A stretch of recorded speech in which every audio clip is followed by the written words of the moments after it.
성령이 친히 우리의 영과 더불어 우리가 하나님의 자녀인 것을 증언하시나니 자녀이면 또한 상속자 곧 하나님의 상속자여 그리스도와 함께한 상속자니 우리가 그와 함께 영광을 받기 위하여 고난도 함께 받아야 할 것이니라.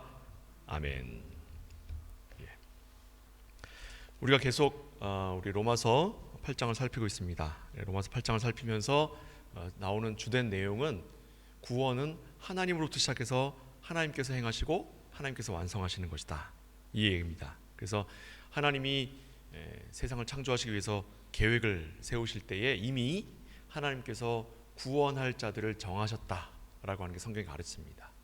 그리고 난 다음에 그 구원할 자들이 살게 하시기 위해서 그들이 하나님의 뜻하신 바에 합당한 자들이 되게 하시기 위하여 그가 조성하신 것이 창조고, 그리고 그 창조하신 것을 다스리시는 과정을 통해 하나님의 교회를 만들어 가시고, 그리고 그 창조하신 것들을 아끼시고 보존하시는 성격을 통해 하나님의 뜻을 드러내시는데, 그 뜻을 드러내시는 가장 두드러진, 가장 빛나는 하나님의 열심이 뭐냐? 그게 우리의 구원입니다. 그래서 구원이라고 하는 것은 우리의 관점에서 하나님 나라에 가고 천국에 가는 이야기를 하고 있는 게 아니라, 성경은 하나님의 편에서 구원을 이루시는 일이 하나님의 일이다 하는 것을 설명하고 있습니다. 그래서 늘 이 구원에 관한 이야기를 볼 때에 하나님의 관점에서 볼 줄 아는 안목이 있어야 성경을 이해할 수 있게 됩니다. 특별히 오늘 본문 말씀은 처음 시작이 성령이 친히 이렇게 시작하고 있죠. 성령이 친히. 그러니까 삼위일체 하나님이, 창조주 하나님께서 계획하시고 우리를 창조하시고 보존하시고 구원을 완성해 가시는 그 일을 성부 하나님께 영광을 돌린다면, 그 일 과정 중에 역사에 친히 개입하셔서 우리를 만나시고 우리와 함께 호흡하시고, 그리고 우리 가운데서 우리의 손에 의해 죽임당하시고 부활하시고 승천하신 이로 우리에게 나타나신 이는 성자 하나님이시고요. 그리고 이제 세 번째로 성령 하나님은 그럼 과연 이 하나님의 뜻과 계획 안에서 어떤 일을 하시느냐 하는 것이 지금 오늘 본문, 짧지만 오늘 본문 말씀이 아주 구체적으로 자세하게 설명되어 있습니다. 그래서 오늘 이 성령 하나님이 어떤 일을 행하시는가 하는 일들을 우리 말씀을 통해서 살펴가도록 하겠습니다. 우리가 흔히 성령께서는 우리를 감동하시고 우리에게 축복하시고 우리가 하나님께 예배드릴 때 우리를 흥분시키시는 어떤 기운이나, 또 지난주에도 제가 잠깐 언급했지만 성령을 표현하는 구약의 표현이 하나님의 호흡이라는 뜻으로 르아흐라는 호흡이라는 단어를 사용합니다. 이것 때문에 오게 되는 오해들이 있어요. 그런데 성령은 지금 성령께서 친히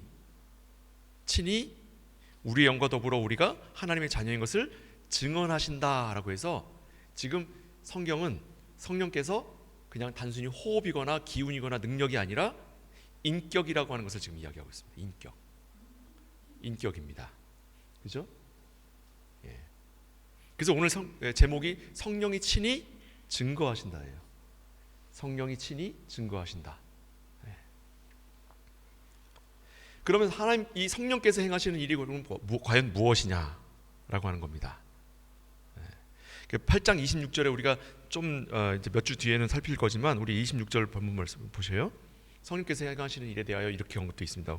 같은 본문에 이와 같이 성령도 우리의 연약함을 도우시나니 우리는 마땅히 기도할 바를 알지 못하나 오직 성령이 말할 수 없는 탄식으로 우리를 위하여 친히 간구하시느니라, 이렇게 돼 있죠.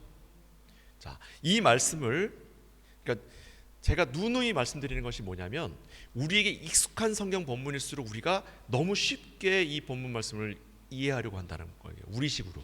근데 아까도 말씀드렸듯이 구원이라고 하는 것은 우리 쪽에서의 보는 관점만 볼 게 아니라 하나님께로부터 보는 관점을 읽어야 된다고 그랬잖아요. 그러니까 지금 이 본문 말씀에서 나오는 것은 우리의 연약함을 도우시는 거죠. 그래서 우리는 마땅히 기도할 바를 알지 못해요. 그런데 우리를 위해서 친히 간구하신단 말이죠. 그러니까 여기서 우리의 연약함을 도우신다라고 할 때 어떤 연약함이에요? 어떤 연약함일까요? 난 옆 사람들이 날 째려보기만 해도 나는 마음이 상해. 나는 마음이 참 연약한 사람인데 하나님이 그걸 아시니까 너무 좋다. 할렐루야. 그런 연약함이 아닙니다. 이건 뭐냐면 약한 거예요. 뭐 하기에? 우리 스스로 구원을 완성하기에 약한 거예요.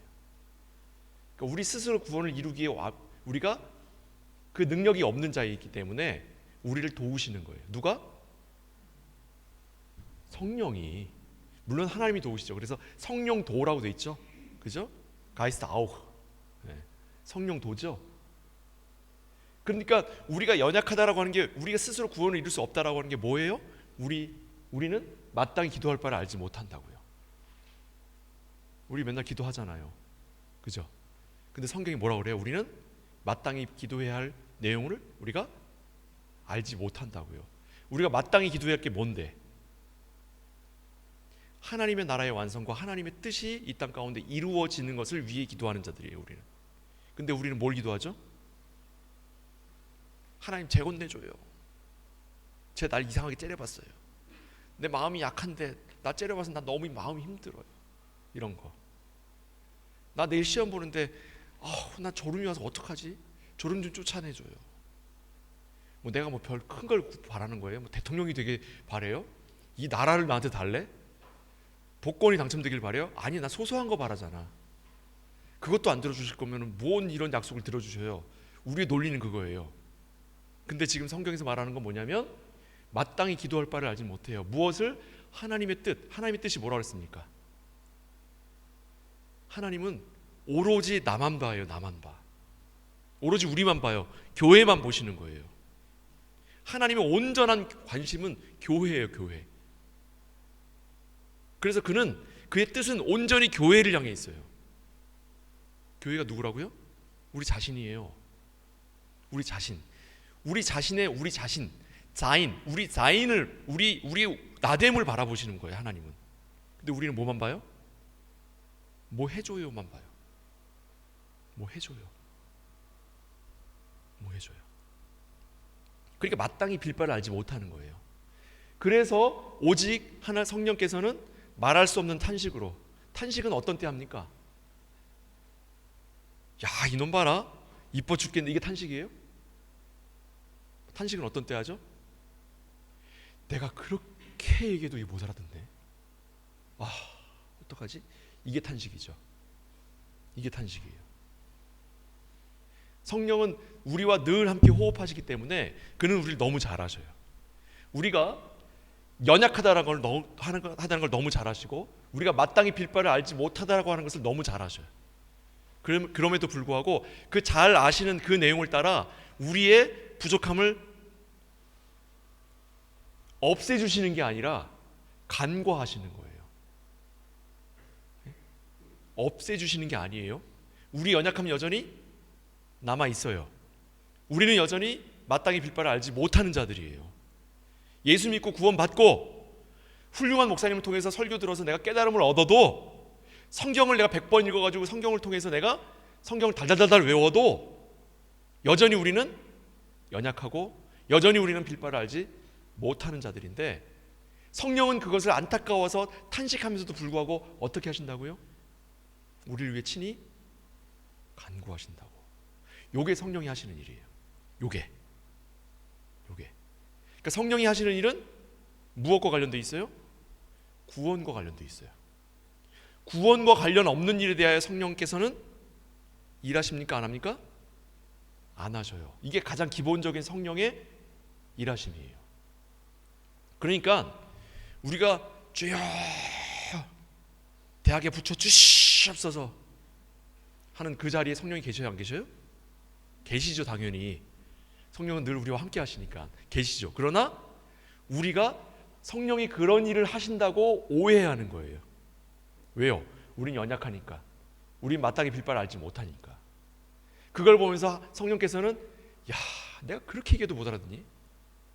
탄식하시면서도 그렇게 엉터리 같은 신앙생활 하는 것을 책망치 아니하시고 우리를 위해 친히 간구하시는 거예요. 요게 성령이 일하시는 바입니다. 왜요? 왜 이렇게까지 하시는 거예요, 하나님이? 하나님의 뜻을 이루시기 위해서예요. 하나님의 뜻이 뭔데? 하나님의 뜻은 오로지 교회예요. 오로지 교회.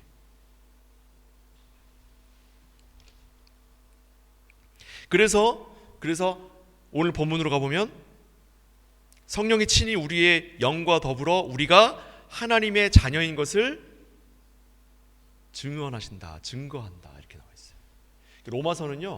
로마서는 그 구원에 관하여 법정적 해석을 합니다. 법적인 해석을 해요. 그래서 재판장이신 하나님, 이건 비유적으로 보는 거예요. 비유적으로 재판장이신 하나님, 그리고 우리를 변호하시는 그리스도, 우리를 고소하는 검사로 나오는 사탄, 그리고 증인으로 나오는 성령이에요. 그렇게 비유를 들고 있어요. 그렇게 정확하게 이렇다라고 언급은 안 하고 있지만 그런 비유로 설명을 하고 있습니다. 그래서 지금 우리가 사탄에 의해서 고발당해서 지금 법원에 나와 있어요. 법정에. 그래서 재판을 받는데 예수님이 우리를 변호하셔요. 변호의 방법이 뭐냐면 우리가 죄를 짓지 않았다라고 하는 것을 변호하시는 게 아니라 검사가 우리를 기소할 그 기소가 조건을 갖추지 못했다, 검사로서의 자격이 없다, 그리고 이 기소는 잘못된 것이다 라고 하는 것을 보이시는 거예요. 그리고 그 증거로서 성령이 나와 이와 같은 것들을 증언하시는 거예요. 그리고 하나님은 우리에게 무죄를 선포하시는 거예요. 우리는 여전히 죄를 지은 자예요. 죄를 지은 자인데 우리의 죄에 대하여 변호하시고 우리 죄에 대하여 이야기하시면 하나님이 뭐가 되시냐면 불의한 분이 되셔요. 왜요? 우리는 죄를 지은 자께 맞으니까. 그래서 하나님은 우리의 죄가 없다라고 하거나 우리의 죄를 없이 하시는 방법으로 우리를 용서하시는 게 아니라 우리가 죄가 있음에도 불구하고 우리의 죄를 참언하는 사탄을 넘어뜨리시는 거예요. 그 기소를 무효로 시키셔서 이 기소 자체가 없는 것으로 만드시는 거예요. 그렇게 우리를 무죄 선언하시는 방식으로. 그래서 여전히 우리에게 무거운 죄의 짐이 있습니다. 그러나 이 죄에 대하여 묻지 않기로 하신 하나님, 간과하기로 하신 하나님의 은총을 입어 우리가 이 죄에 대해서 떠나기로 결심하는 거죠. 결심하는 거예요. 스스로 떠날 수 있다고요? 스스로 떠날 수 없기 때문에 연약하다고. 그걸 아셔요. 탄식하셔요. 그러나 그 일을 행하시는 거예요. 왜요? 그게 하나님의 뜻이니까. 성령께서 우리 안에서 우리와 더불어 어떻게 역사하시는가를 성경은 그래서 설명하고 있습니다. 고린도전서 12장 3절 말씀입니다. 고린도전서 12장 3절 말씀. 그러므로 내가 너희에게 알리노니 하나님의 영으로 말하는 자는 누구든지 예수를 저주할 자라 하지 아니하고 또 성령으로 아니하고는 누구든지 예수를 주시라 할 수 없느니라.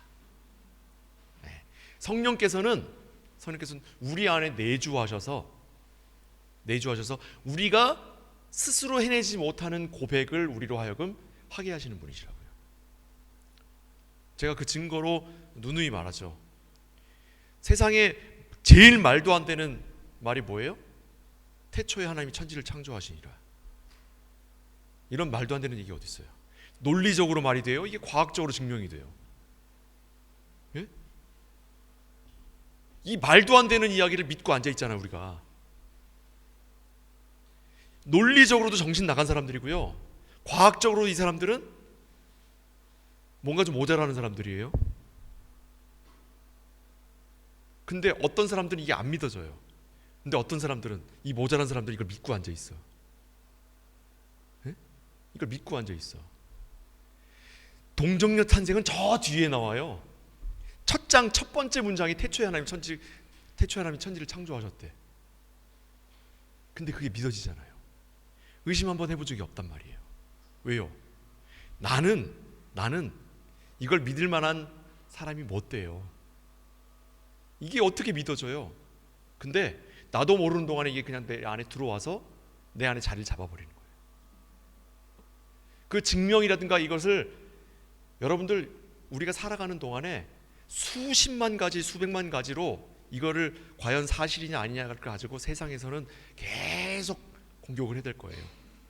여러분들이 이 창세기 1장 1절에 관한 논제들만 해도 여러분 조금만 관심 가지면 얼마든지 읽어볼 수 있어요. 그런 테마나 그런 에세이 같은 거를. 그 사람들이 맞아요. 우리가 틀린 거예요. 그 사람들이 맞아. 그 반박하려고 하지 마세요. 그 사람들이 맞아요. 논리적으로 그 사람이 맞고 과학적으로 그 사람이 맞아. 근데 나는 그 맞은 것보단 그냥 여기 써 있는 거 믿기로 한 거예요. 왜요? 왜요? 우리 안에 내주하시는 성령께서 우리로 그렇게 하게 하시는 거예요. 이와 같은 방식으로 우리가 신앙을 갖게 되는 거라고요. 논리적으로 설명하려고 애를 쓸 수 있습니다. 과학적으로 설명하려고 애를 쓸 수 있어요. 그러나 그렇게 되지 못하는 것들이 분명히 신앙이라고 하는 것으로 우리 안에 있단 말이에요. 이게 성령께서 친히 우리를 위해서 간구하시는 내용이에요. 그래서 하나님의 영으로 말하는 자는 누구든지 예수를 저주할 자라 하지 못하고 성령으로 아니하고는 누구든지 예수를 주시라 할 수 없는 거예요. 그럼 반대말이죠. 반대. 성령께서 우리 안에 계시기 때문에 예수를 저주할 자라고 우리가 하지 않는 거고, 성령께서 우리 안에 계시기 때문에 우리가 예수를 주시라 할 수 있는 거예요. 안 계시면 우리로 하여금 그런 고백이 도무지 나올 수가 없다는 말이죠. 그래서 아까 읽은 그 말씀, 로마서 8장 26절 말씀, 이와 같이 성령도 우리 연약함을 도우시나니 우리는 마땅히 기도할 바를 알지 못하나 오직 성령이 말할 수 없는 탄식으로 우리를 위하여 친히 간구하시는 거예요. 이 말씀이 가진 힘은 그냥 내가 징징거리는 거에 대해서 우리 대신에 하나님한테 좀 이거 좀 기도 좀 해주세요 이런 내용이 아니에요. 이건 우리 대신에 좀 하나님한테 좀 쫄라주세요 이런 얘기 아니에요. 우리 애들이 용돈 받고 싶은데 아빠한테 달라 그러면 아빠한테 혼날까봐 엄마한테 대신 좀 아빠한테 좀 용돈 좀 많이 올려달라고 해주세요 이런 내용이 아니에요. 이거는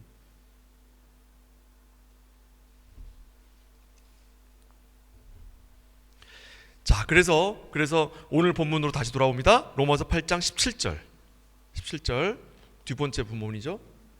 보시면 자녀이면 또한 상속자 곧 하나님의 상속자요. 이거 옛날 성경에서 후사라고 그랬었죠. 후사, 뒤를 잇는 자, 상속자.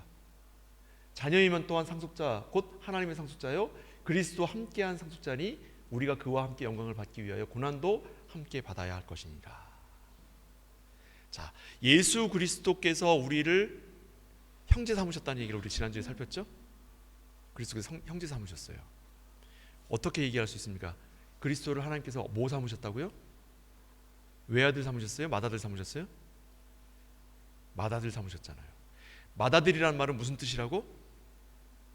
둘째, 셋째, 넷째 동생들이 있다는 말이에요. 물론 성경에 보면 예수님 동생이 나오잖아요. 이름이. 그죠? 그 사람들 얘기한 거예요? 아니요. 예수님을 머리로 둔 교회를 그 동생으로 둔 거예요. 상속자로. 하나님의 뜻을 이어갈 자로. 그러니 하나님의 뜻을 이루신 그리스도를 닮는 거예요. 그리스도께서 뭐 하셨는데? 그리스도께서 뭐 하셨죠? 네, 더 쉽게 얘기합시다. 너무 무겁잖아요. 더 쉽게. 교회를 위해 죽었어요. 교회를 위해 죽었어요. 그걸 닮아야 되는 거예요, 우리가. 네? 교회를 위해 죽는 거예요. 교회를 위해 생명도 내놓는 거예요. 생명은 내놓겠는데, 자, 제가 지금은 조금 생각이 조금씩 변해가는 것 같긴 해요. 그러나 제가 젊었을 때, 20대, 30대 때 저한테는 면도칼 공포증이 있었어요. 그래서 주님, 제가 주님의 이름을 위해서 제 생명을 내놓습니다. 주님을 위해서 단번에 목이 잘리는 일은 내가 감당하겠습니다. 근데 나를 면도칼로 겁을 주면 나는 당장 주님의 이름을 거절할 겁니다. 네, 제가 그 기도 진짜 했어요. 진짜로. 그러니까 제발 면도칼로 나 고문하는 일은 없게 해주세요. 이렇게 기도했었다고. 왜요? 면도칼 너무 무서우니까. 네. 죽음은 불사하겠지만 매 맞는 거나 고통당하는 건 무섭거든. 네. 예수 그리스도를 위하여 우리가 생명을 내놓을 수 있습니다. 그런데 저 시키가 나를 저렇게 째려보는 건 난 참을 수가 없어. 네. 나는 부엌봉사 이렇게 열심히 하고 있는데 쟤는 뭔데 저기 가서 앉아서 떠들고 있어. 나는 교회를 위해서 이렇게 헌신하고 있는데 쟤는 뭐라고 저기 가서 잡담하고 있어. 내가 뭐 정신 나간 사람이야? 나라고 해서 나라고 편하고 싶지 않아? 교회 와서 내가 헌신하고 있는데 왜 나만 이러고 있어? 그 얘기예요. 내가 주님을 위해서 생명은 내놓겠지만 면도칼은 난 무서워서 싫어요. 하나님이 요구하시는 그거예요. 그거예요. 하나님께서 요구하시는 것, 그리스도께서 가신 길을 따라가라고요. 그리스도께서 말씀 전하시다가 한 방에 돌아가셨어요? 아니죠. 그는 우리와 같이 인생을 사셨어요. 그리고 그의 인생의 마지막엔 고난을 당하셨고 결국은 세상으로부터 손가락질과 채찍질을 맞으시고 그리고 마지막에 십자가에 달려 돌아가셨는데 그 죽으심도 한 번에 죽으신 게 아니라 몸 안에 있는 모든 피가 조금씩 빠져나가는 형태로서 돌아가셨어요. 그러니까 고통을 모두 다 받고 가신 거예요. 고통을. 우리가 그 길을 따라가야 된다고요. 우리가 그 길을 닮아가는 거예요. 예수 그리스도께서 행하신 기적을 흉내내는 게 아니라 그리스도께서 행하신 말씀의 능력을 따라가는 게 아니라 그리스도께서 교회를 위해 죽으신 것을 따라가라고요. 어떻게 죽으셨어요? 고난을 하나하나 감내하면서 죽으셨어요.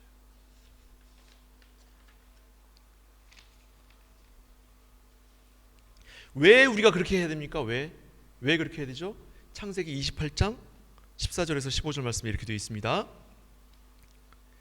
내 자손이 땅에 티끌같이 되어 내가 서쪽과 동쪽과 북쪽과 남쪽으로 퍼져갈 것이며 땅의 모든 족속이 너와 내 자손으로 말미암아 복을 받으리라. 내가 너와 함께 있어 내가 어디로 가든지 너를 지키며 너를 이끌어 이 땅으로 돌아오게 할지라. 내가 내게 허락한 것을 다 이루기까지 너를 떠나지 아니하리라 하신지라. 창세기 28장이에요. 이건 하나님이 야곱에게 하신 약속입니다. 그런데 이걸 읽어보면 어디 많이 닮았죠? 뭐랑 닮았죠? 창세기 12장 1절, 2절, 3절과 닮았죠. 창세기 12장 1절, 2절, 3절은 뭐예요?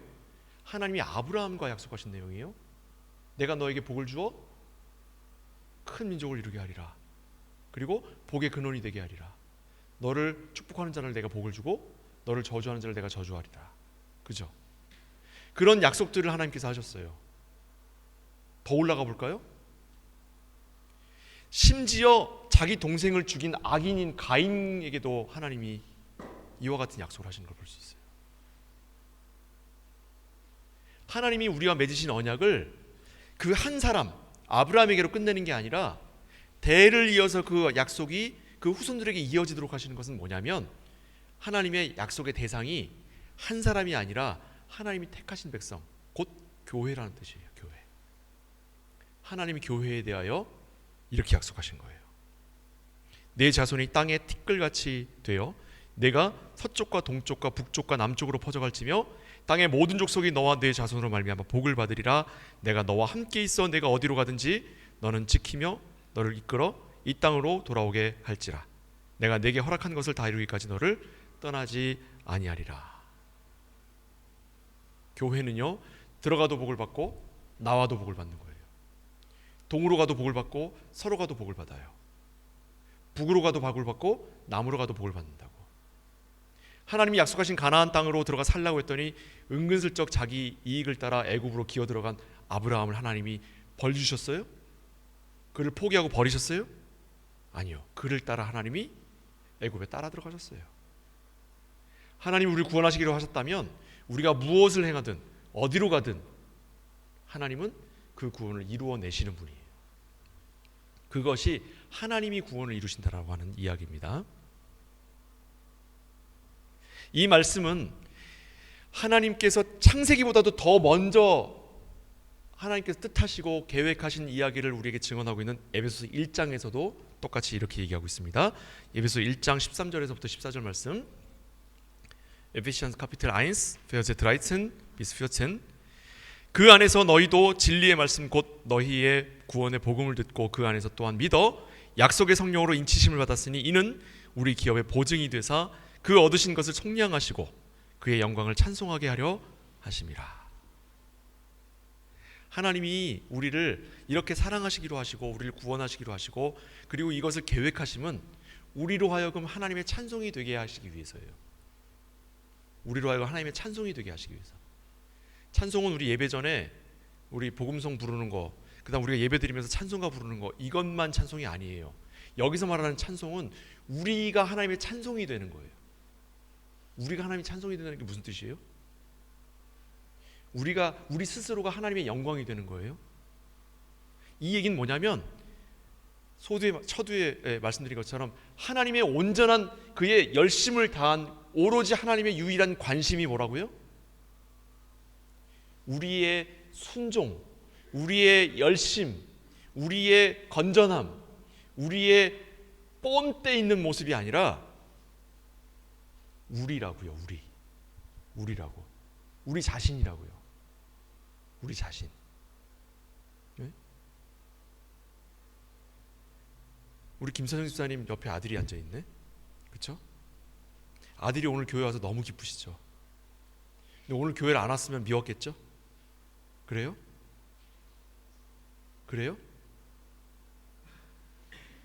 아이, 그럴 리가요. 그렇죠? 근데 아들이 와 있으니까 대견하죠. 안 왔어도 이쁜데 와 있으니 더 이쁜 것 같지. 왜요? 왜죠? 내 말 잘 듣는 사람이라? 착한 사람이라? 왜 이뻐요? 내 새끼니까. 내 새끼니까. 내 새끼라서 이쁜 거예요. 내 새끼라. 하나님이 우리를 그렇게 사랑하시는 거예요.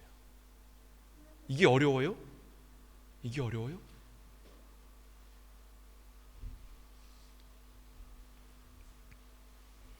우리의 구원은 우리의 것이 아닙니다.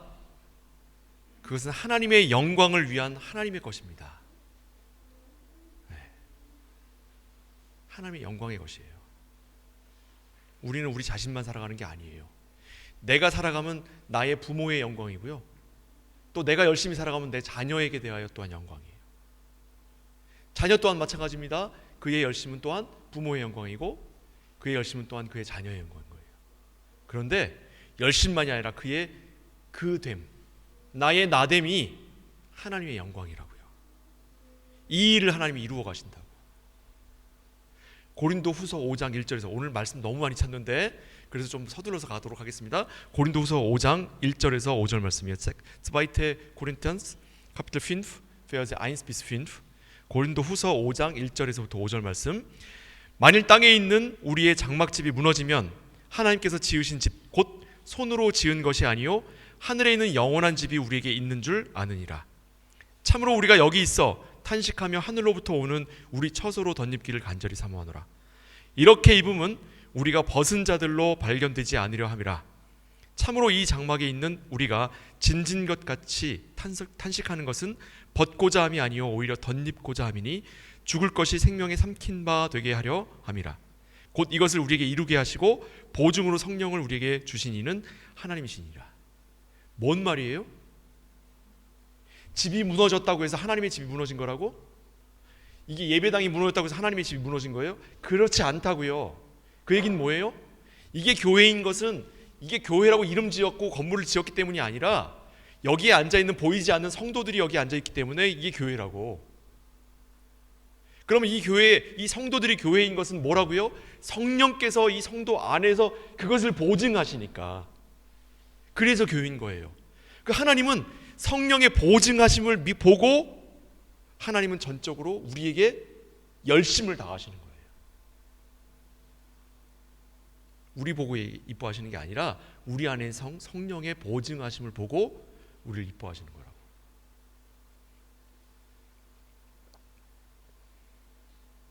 그래서 성령께서 행하시는 일은 뭐예요? 우리 안에 내주하셔서 우리의 보증이 되시는 일이에요. 보증이 되시는 일. 뭐에 대하여? 하나님의 열심을 대하여, 하나님의 뜻에 대하여, 하나님의 구원에 대하여 우리에게 들어와 보증이 되시는 거예요. 보증. 보증 아세요? 우리 요즘은 그게 없어졌는데 옛날에 보증이라는 게 있었어요. 우리 젊은 사람들은 전혀 모르겠는데 보증이 뭐냐면 옛날에는 취업할 때도 보증을 서야 됐어요. 연대 보증이라 그래가지고 이제 젊은이들이 회사에 취업하려고 그러면 그 가족이나 친척이나 누가 보증을 서야 됐어. 그래서 이 친구가 회사에 들어가고 죄를 짓잖아요. 무슨 일이 있을까요? 공금을 횡령해. 그러면 회사가 이 자기네 직원한테 소송을 걸면서 동시에 누구에게 소송을 걸냐면 보증인에게 소송을 걸어요. 그래서 이 공금을 횡령한 이 직원이 돈을 다 못 갚으면 보증인이 다 나머지 갚아야 돼요. 이게 보증이에요. 보증. 우리의 죄에 대하여 우리가 값을 치를 수 있어요, 없어요? 치를 수 있습니까, 없습니까? 치를 수 없죠. 치를 수 없다고, 연약하다고요. 아까 본 본문에 연약하다고. 그래서 우리에게 대하여 누가 보증을 쓰는 거예요? 성령께서 보증을 쓰시는 거예요. 성령께서 보증을 쓰시는 걸 보고 하나님이 우리를 구원하시는 거예요. 하나님이 북치고 장구치고 다 안 해. 맞아요. 그래서 얘기하는 겁니다. 구원은 하나님의 열심이라고. 요한복음 14장에도 이렇게 나와 있습니다. 요한복음 14장 18절에서 20절 말씀. 내가 너희를 고아와 같이 내버려두지 아니하고 너희에게로 오리라. 조금 있으면 세상은 다시 나를 보지 못할 것이로되 너희는 나를 보리니 이는 내가 살아있고 너희도 살아있겠음이라. 그날에는 내가 아버지 안에 너희가 내 안에 내가 너희 안에 있는 것을 너희가 알리라. 요한이 이렇게 표현했을 때는 이게 무슨 뜻이에요? 요한이 17장에도 이런 표현을 썼죠. 아버지가 내 안에, 내가 아버지 안에 있는 것 같이 저들도 우리 안에 있게 하사 하나가 되게 하옵소서. 안에 있고 안에 있는 것을 요한은 하나가 됐다라고 하는 것, 동등하다라고 하는 것을 설명할 때 이렇게 얘기해요. 아버지와 내가 하나인 것 같이, 아버지와 내가 삼위일체인 것처럼 저들도 하나가 되어 우리와 하나가 되게 하옵소서. 그러니까 여기 보세요. 내가 아버지 안에, 너희가 내 안에, 내가 너희 안에 있는 것을 너희가 안다. 무슨 말이에요? 하나님의 궁극적 목적은 우리가 하나님과 하나가 되는 것을 얘기하는 거예요. 세상에 어느 주관자가 자기가 만들어낸 피조물과 하나가 되기를 기뻐하는 신이 있습니까? 여러분 아는 신 중에 그런 신이 있어요? 제우스가 그래요? 제우스는 인간에게서 아름다운 자들이 나오면 그 아름다움을 뺏기 위해서 애쓰는 신 아니에요? 그러니까 그 수많은 부인들이 또 질투해가고 서로 죽이고 죽고 막 난리잖아요, 난리. 세상의 신들은 그런 모습이에요.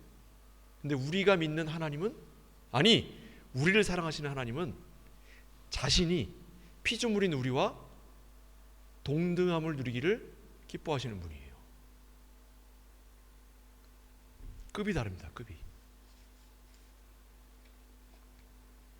창세기 28장 15절 아까 말씀에서도 이렇게 나와 있었잖아요.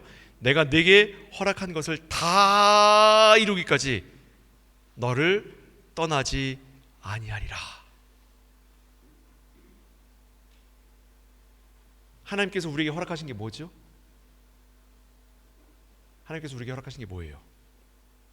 입신양명? 세상에서의 성공? 부유함? 내가 저 집 산 거 빚 다 갚는 거? 자식들 성공하는 거 보고 가는 거? 아니요. 하나님이 우리에게 허락하신 게 뭐냐면 하나님의 뜻하심이에요. 하나님의 뜻이 뭐라고 그랬습니까? 하나님의 뜻은 교회예요. 우리를 소유하실 때까지, 우리가 하나님의 소유이며 동시에 하나님을 소유한 자로 서 있기를 하나님은 끝까지 함께 하시는 거예요. 이것이 하나님의 뜻입니다. 이것이 우리가 하나님을 의지하는 것, 우리가 하나님을 신앙하는 것, 그것은 하나님께서 우리에게 뭘 해주시기 때문이 아니고 내가 무엇을 하고 싶어하는 일을 하나님께서 이루어 주시기 때문이 아니에요. 하나님이 내 거고 내가 하나님 거기 때문에 그렇습니다. 하나님이 이것을 우리에게 약속하셨고 이것을 이루실 때까지, 완성하실 때까지 우리를 떠나지 않겠다고 하신 것은 하나님이 언젠가 떠나신단 말이에요. 이 일이 뭔데? 서로를 소유하는 걸 완성하시면, 소유하게 됐으면 어떻게 된 거예요? 하나가 된 건데 떠나긴 뭘 떠나요? 하나가 되었는데. 이건 떠날 수 없는 얘기예요. 끝이 없는 얘기입니다. 이건 영원토록 지켜지는 하나님의 하나님 되심이 곧 우리와 하나가 되시는 것, 하나님이 자신의 자신됨을 우리에게 거신 거예요. 이게 바로 성도가 성도인 이유입니다.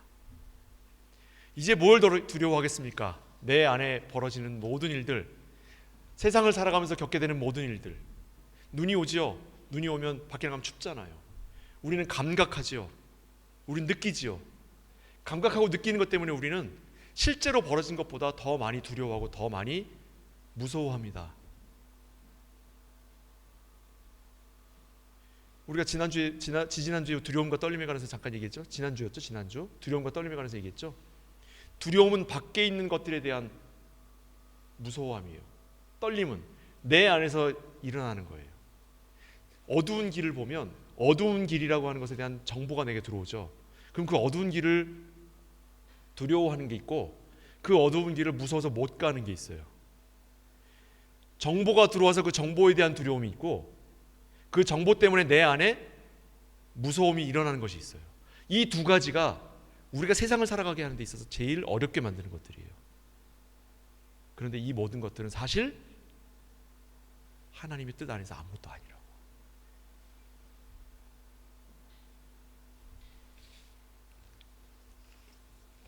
세상에 야곱만큼 못난 이도 없었습니다. 악질도 드뭅니다. 야곱이 하나님의 집을 찾아간 게 아니었어요. 그런데 이런 자는 하나님을 찾을 뭐라 그럽니까? 여유조차 없는 인간이에요. 평생을 속이는 일로 자신의 인생을 살아간 사람이에요. 마지막에 그가 바로 앞에 고백하죠. 내가 조상들의 인생보다 덜 살았지만 그들과는 비교할 수 없는 험악한 인생을 살았다고요. 야곱은 왜 험악한 인생을 살았어요? 자기가 편하기 위해서, 자기가 이익을 누리기 위해서 권모술수를 사용하고 거짓말을 사용하며 살아간 사람이에요. 근데 자기보다 조금 덜 거짓말한 조상들보다 왜 더 험악한 인생을 살았어요?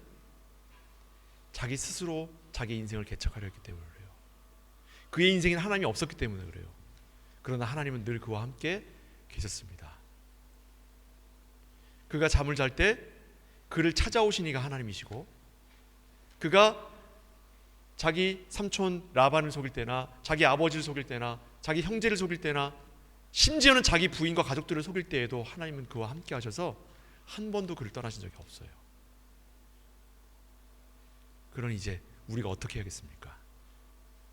떠나지 않는 그 하나님을 생각하며 내가 이제부터 함부로 행하기로 결심하십시다. 이제 속이고 살기로 작정하십시다. 하나님 안 떠나시니까. 그래요? 아니라고 그랬죠. 제가 늘 이야기하는 거죠. 센 얘기 한번 합시다. 개, 돼지도 밥 주는 주인에게 꼬리를 흔들 줄 압니다. 사람이라면 개, 돼지보다 못한, 짐승보다도 못한, 버러지만도 못한 인간이 아니라 최소한 사람이라면 우리를 이렇게 대하시는 하나님께 대하여 진심으로 기꺼이 자신을 내어드리는 자 되도록 하십시다. 그것이 우리 미니 한독교회 성도들이 있어야 할 자리며, 또한 하나님께서 우리에게 약속하신 모든 것들이 완성되는 자리인 것을 기억하셔서 이 일을 한 분도 빠짐없이 성령님과 함께 완성해가는 저 여러분 되시기를 주님의 이름으로 축복을 드립니다. 기도하겠습니다.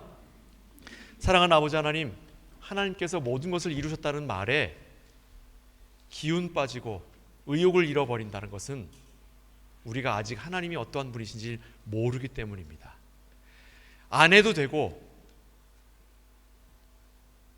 할 필요가 없는 것들에 대하여 우리가 목숨을 걸고 최선을 다하는 것은 하나님이 우리를 그렇게 대하셨기 때문 아니겠습니까? 우리 또한 하나님께 대하여 그리스도가 교회를 위해 행하신 것처럼 우리가 또한 교회를 위해, 또한 하나님을 위해 그리하도록 인도하여 주옵소서. 예수 그리스도 이름으로 축복하며 기도하옵나이다. 아멘.